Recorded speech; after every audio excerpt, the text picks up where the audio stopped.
and welcome to Just the Job, the place to be to find out about a huge range of exciting career opportunities. Today we're travelling all around New Zealand to bring you a special program looking at 3 very different career options in the world of teaching. Our first stop is Gisborne, where Kātete is going to experience Te Puna Reo Early Childhood Centre, where te reo Māori and Māori culture is the main focus. Then we head up north to Ruakaka, where Abby from Bream Bay College is finding out what a career as a resource teacher in learning and behaviour is all about. And lastly, we head to Wellington, where David from Rongotai College puts on his dancing shoes as he looks at a career as a performing arts teacher. So let's get started enjoying Kātete to see what he thinks about a career as an early childhood teacher. Kia ora, ko Kātete Cassidy tōku ingoa, he uri au no te tai tokerau, mai te hokianga whakapaukare ki a kupe.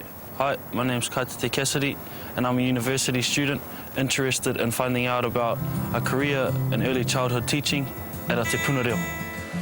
So we've brought Kātete to Gisborne to sample a day in the life of a Te Puna Reo Early Childhood Centre in the suburb of Kaiti, which has been set up and now run by Natasha Koia. Kia ora te whānau, nau mai hara mai ki Te Puna Reo o Puhi Kaiti.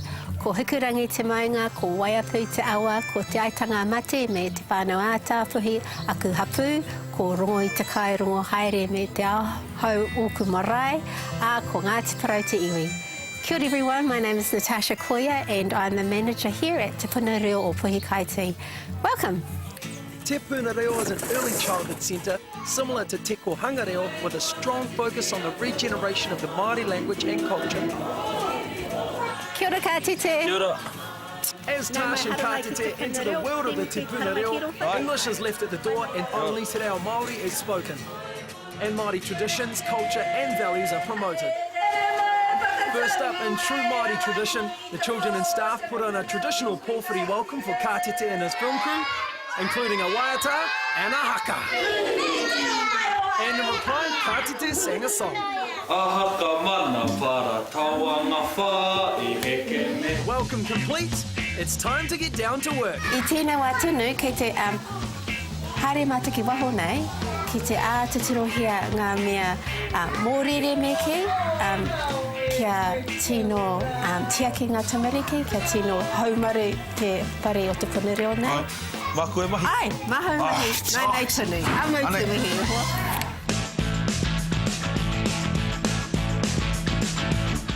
Koka, kua mutu au te mahi whakapai mō rea, no reira, he atu mai nāne. With all the checks done and approved by Tash, they head into the centre to join in with the children as they sing a song.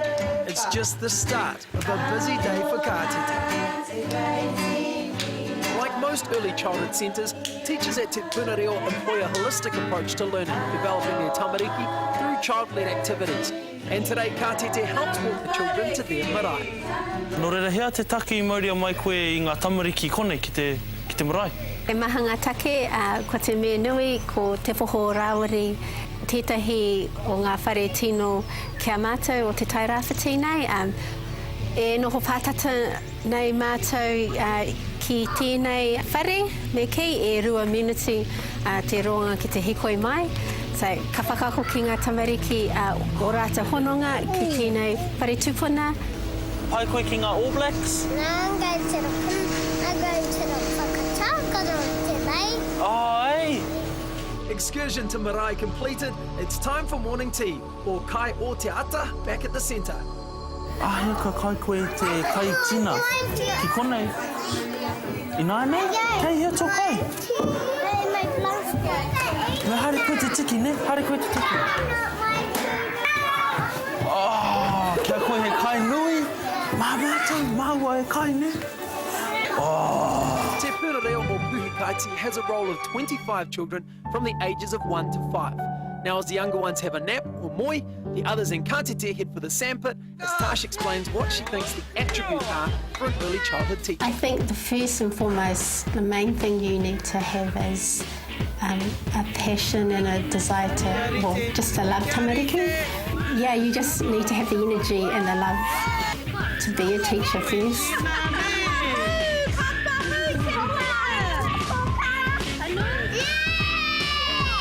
Ora, Kātete ko te mea nui, hei tā te mahi o te kai ko ki ro Puna Reo. Ko te whakawhānui ake ngā mātou ranga I te wā kei te tākoro tamariki. After a busy time volcano building, it's story time. He mea reka kei taku pūkoro. He rare. Ooh. Another part of Tasha's role as administrator as well as kaiako is to keep up to date with the national curriculum, running the business side of the centre and making sure her staff are happy. It may look like if you come out with me now and outside or inside with the tamariki, it may seem like they're just playing, but as a teacher, it's our job to extend their knowledge and their thinking skills, their problem-solving skills through exploration and experimentation. Keeping the children active is one of the many requirements kaiako need to address as part of the national curriculum, giving them the opportunity to organise activities in the community. Today is no exception as the tamariki explore the local beach. Ko te tino kaupapa o te Punareo ka te whakapapa. Whakapapa ngā tamariki, ngā kōka ki a tātou anō, ka whakapapa hoki ngā tamariki ngā kōka ki ngā atua Māori, kia rangi me papa. Sa ka hara mai mātou konei, kia honotahi ngā mokopuna ki te tahatanga rō, ka mōhio Māori ka rātou, te whakapapa, wā rātou honotanga kia ia hoki, mā tīna hoki ka tupu, ka ako ngā tamariki ki te tiaki a tangaro me wana tamariki. Koina te honotanga, koina te kaupapa me ki te curriculum, ka hāngai mātou ki tēnei moana o Puhikaiti, tata tino pātata nei tēnei moana ki te Punareo, so me tuatiti. Ai. Anei, haere tata ki te waka ne, tiki na he taora mō. After a busy day, it's time for the teachers to settle the children. Mat time is one of the few teacher-led activities allowed at this Te Punareo, and for kātete, it's an opportunity to join in with a song. So with the day nearly over, kātete finds out from a parent why Te Punareo is so important to him. It's really important to me that my children basically get exposed as much as they can to te reo. Not only te reo, but also the other values I think that come with this puna. The day is over. So how did kātete find it? Is it the job for him? Fū, nō reira ko mutu au I aku mahi I konei ki te Punareo, ki te tau kōka tāshma, ki te tau ngā tamariki. So I've just finished my experience here at Te Punareo, interacting with the children and getting to know kōka tāsh. And this is definitely a career I could consider. Hā mai ki te wehi a kātete I konei tēnei rātonu, tape ke ia ki te mahitahi ki tō ngā tamarikitanga hei mema o te whānau I tāna tangatanga mai konei, kare kore I tākaro pai, I mahi pai ki tō wētahi atu o ngā kaikotaha. Kia waunau, mena pirangi I ki te whai hei tohu kaiako, ka tūtaki ia I ngā mahi katoa, ka ia. Kātete, he did an amazing job with us here at Te Punareo Puhikaiti. He fitted in like he was just one of the kaiako, is a member of our whānau, and I suppose because he's like that is because of his upbringing and his knowledge of te reo Māori, me ona tikanga, so he's already got those personal attributes and his own personal experience coming through kura and kohanga himself. So if he wanted to top that off by following a career in teaching, without a doubt, he'd do an amazing job. Yeah, ka pai, kātete. To enter an early childhood teaching education program, university entrance NZCEA Level 3 is required, although some diploma programs have slightly lower entry requirements. To enter study for a Māori immersion qualification, you will need a level of fluency in te reo Māori that meets the requirements of your tertiary provider. To become qualified and registered as an early childhood education teacher, you will need to have one of the following: Bachelor of Teaching, Graduate Diploma of Teaching, or Diploma of Teaching. To become qualified as an early childhood teacher in a Māori immersion environment, tōhanga or punareo, you will need tino rangatiratanga whakapākari tohu, tōhanga reo qualification, or either pau tuaronga, whakaakoranga, on te wananga o Raukawa, te tohu pahitahi ako, Bachelor Teaching Early Years from Te Whare Wananga or Awanuiarangi, or Bachelor of Teaching Early Childhood and Early Childhood ki tai awa from the University of Waikato. Please note that completing only the Tino Rangatiratanga Whakapākari Tohu does not lead to teacher registration. We're back after the break to continue our teaching special when we join Abby to see what it takes to become a resource teacher in learning and behaviour. Welcome back to Just the Job. We're heading up north now to join Abby as she finds out about the rewarding career as a resource teacher in learning and behaviour. Hi, I'm Abby. I'm from Bream Bay College, and today I'm going to find out what it's like to be a resource teacher in learning and behaviour. So today, Abby will be venturing to the far north and teaming up with resource teacher Kerry Lomas. RTLBs are a support resource for teachers and hold a special position in the education sector, working with students who, for a variety of reasons, are not reaching their learning potential. So what will we be doing today? Today we're doing an initial observation. There's been a referral from one of the small schools, and we're going up to Aotearoa School to observe in the classroom. The RTLB role is essentially about improving outcomes for students who have need, whether the need be behavioural or learning.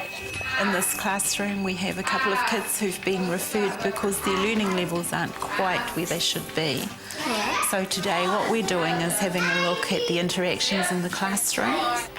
And by observing those interactions, RTLBs can identify the specific needs of individual students that may explain why they're struggling, and from there, work with the teacher to develop new teaching and learning strategies. Hi Connor. Hello. Connor, this is Abby. Abby's come to help you with your work today. You're already finished, nearly finished. Good boy. So you don't just work with them individually? No, sometimes we do some work with them individually, but at the end of the day, the RTLB is a resource for more than one school. So when we drive away, we have to make sure that the teacher has some things in place that they can do. Though interaction with students is common, the RTLB's aim is to empower the teachers to help them help the students. This is a carefully structured process that takes time. So what we've just done is the first observation in a referral for learning. Okay. But it's going to take a few months' work to actually work with these students before we see an improvement. And at One Tree Point School, that time has passed, and the results are impressive.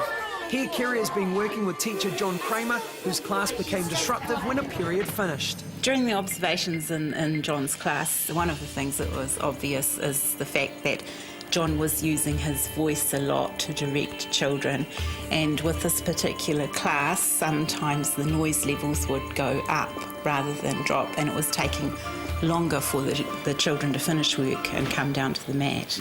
John came to the Incredible Years Teacher program and was involved in a session that was about non-verbal cues. John implemented some new strategies using musical cues to initiate specific activities like packing up. And after several months of trying them out, it's time to see if they're working. So what we're doing today with the observations, we have to be fairly unobtrusive in the classroom. Okay. It's really important that the RTLB doesn't become the important person in that classroom, because the RTLB isn't there all the time. Ongoing assessments are a huge part of the RTLB's role, and the data gathered is analysed to ensure they give teachers the best possible support. Welcome, Abby. Hello. I've just got a few questions here to ask you. I noticed you chose the music. What impact do you feel this has had on your class? It's really important that the RTLB is able to build good relationships with teachers. They're going to be working with the teacher. It's no good actually being seen as a person who's going to be in there to critique the teacher or to criticise what the teacher's doing. You have to be seen as a person who's going in there to support the teacher. We're looking at the moment at rewards and incentives, and one thing I do need to do is just refine the incentives that I have in place, just to double check that they really are working. Cool. It sounds like it's going well. It is, it is. RTLB teachers work in both primary and secondary schools. Abby and Kerry now visit Bream Bay College, where Kerry's training the Year 13 students to help the Year 9 students with their remedial reading. It's called the Reciprocal Peer Tutor Program, which Kerry developed. The program itself is designed to increase social interaction with the students and also to raise reading comprehension. Is Is there any words in the story that you guys don't know the meanings of? The time spent on a case can vary depending on the situation. Last year, Ruakaka School experienced some school-wide behavioural difficulties and they sought Kerry's assistance. After 18 months of working with the school, have her interventions made a difference? I think we're a long way down the track, and that has made a huge difference to our whole school culture, and it's been fantastic. I really love the variety. I love mixing with all of the different people that I see. The bonuses when a 5-year-old comes up and says, I know you, you're the lady that helped me not crawl under the table, you know, or the teacher who says, that was something really basic that I needed to do and I did it and it really worked. Look at my class now. And after a day of seeing what differences can be made, does Abby believe she's got what it takes to be an effective RTLB? I've really enjoyed my time being a resource teacher today. I enjoyed meeting new people and I liked how I was able to make a difference in students' lives, and it's something I can see myself doing in the future. To become an RTLB, you'll first need to train as a primary or secondary school teacher. After a minimum of 5 years' experience and becoming fully registered, you'll then need to complete a postgraduate qualification in learning and behaviour before applying for a position as a resource teacher. Don't go away, because after the break, we've got another great career when we head to Wellington in our teaching special to find out about the working life of a performing arts teacher. Next up, we're joining David, who's sampling a teaching role at a performing arts academy. Hi, I'm David Rabinsky from Wrongsaw College. I like dance and drama, so today I'd like to find out what it takes to become a performing arts teacher. And the perfect place for David to get that experience is at Awatea College's Academy of Performing Arts with Trey Salanoa. What does a performing arts teacher actually do? Well, a performing arts teacher actually helps young people to engage in their learning. And there's like 4 disciplines. There's like music, drama, dance and singing. We're going to have a dance class at the moment, period 1, and then I'll show you how to do some planning. I'll get you to do a little bit with the young people. A core responsibility of the performing arts teacher is to prepare their students for futures in the creative arts industry, ensuring they have the base skills necessary to succeed. Okay, Academy, I'd like to introduce you to David. Everyone say, hi, David! Hi, David! You're going to split them into groups, right? And then they're going to get to choreograph their own routines. You guys have got to create 8 dance moves to the theme of relationships. Being a teacher isn't always about leading the class. Once given the tools to work with, it's important students are empowered to explore their own creativity. A role of a performing arts teacher is to make sure that young people are motivated, are interested in what the task is in front of them. Using the medium of dance or drama or music is where we can teach the values of respect, self-belief, because it's important. If young people don't believe in themselves, then they really can't see what could be out there for them. And it's what's out there for them that teachers are preparing the students for. And to do that, they themselves need to be prepared. Whew, that was a lot of fun. Is it always like that? Yeah, always.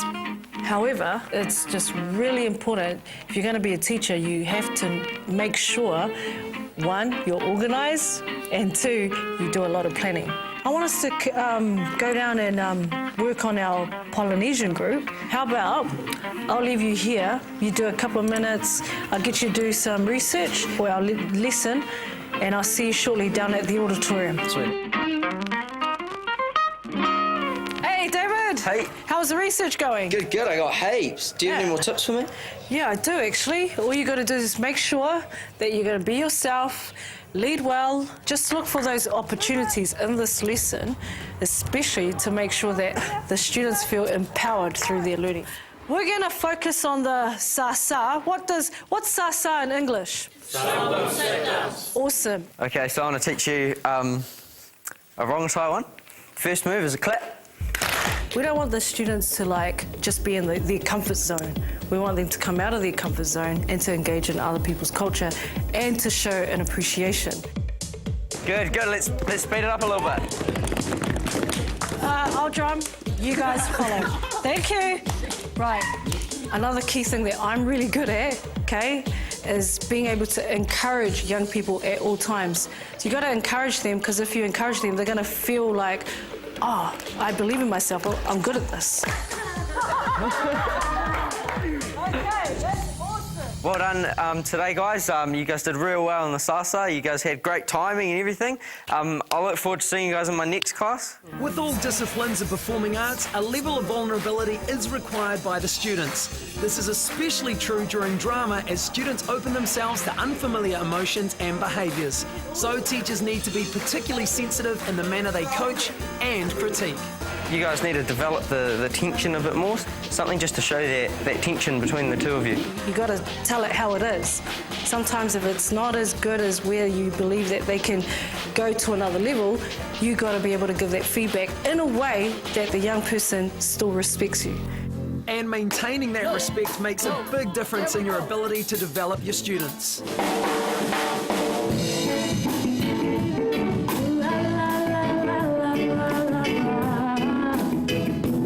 What do I love about my job? I love seeing young people reaching their goals and their dreams, you know.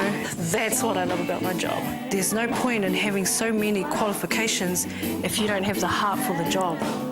You got to have a heart for the job. You got to have a heart for young people. Yeah.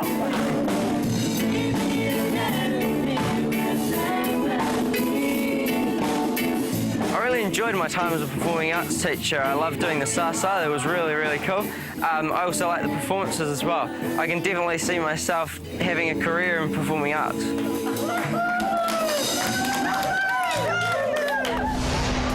To become a performing arts teacher, you'll need to complete either a specialist subject degree in the arts, followed by a one-year graduate diploma of teaching, or a combined specialist subject degree and secondary teaching qualification.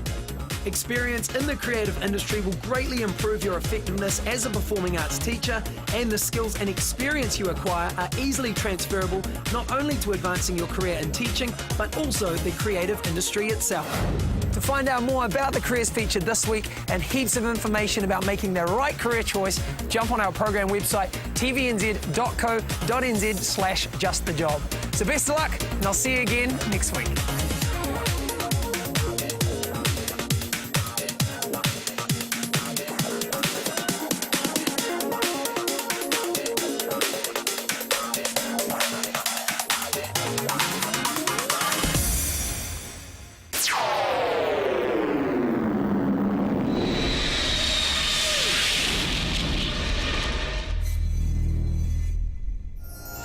Supporting local content so you can see more of New Zealand on air.